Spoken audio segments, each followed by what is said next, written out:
Today I'm in the kitchen making homemade natural Easter egg dye. This is a fun and easy activity you can get the whole family involved in.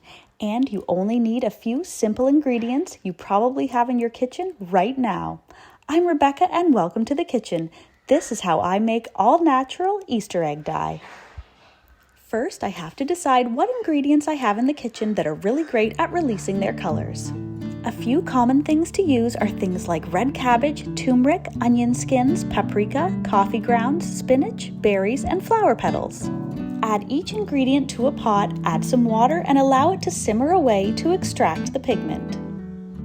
If you've chosen something larger like red cabbage, make sure to run it through a food processor first to shred it into little pieces.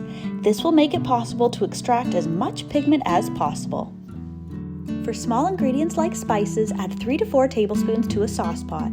Add about 1 to 2 cups of water and let it simmer and reduce down slightly. This should take about 45 minutes, but keep an eye on it, yours might be faster or slower than mine. For larger ingredients like spinach or shredded cabbage, place about 2 cups in a pot and cover it with water.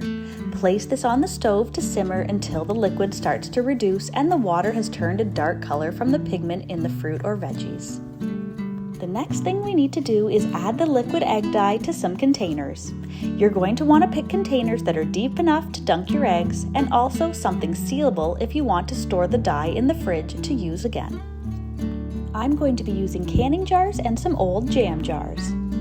Place a strainer over the jars, and if you're like me and don't trust yourself not to pour it all over your counter, make sure to use a funnel.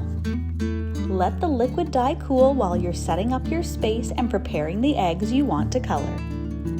Remember that this egg dye will also color things like clothes and tables, so be sure to lay down something to protect your surfaces. Now we're ready to decorate. Don't forget to have fun and experiment with dipping into multiple colors and drawing patterns with wax. That way when you color the eggs, your design will be revealed. You can leave the eggs in the dye for 1 to 8 hours, depending on how light or dark you want the colors.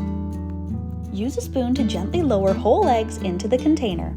If you drop them from the top, the egg may crack when it hits the bottom of the jar. When you're happy with the color of your egg, remove them with a spoon and let the excess liquid drip off. Place them back in the egg carton to dry completely. Whole eggs should be stored in the refrigerator, and hollowed out eggs should be safe to stay at room temperature and decorate with. Happy Easter!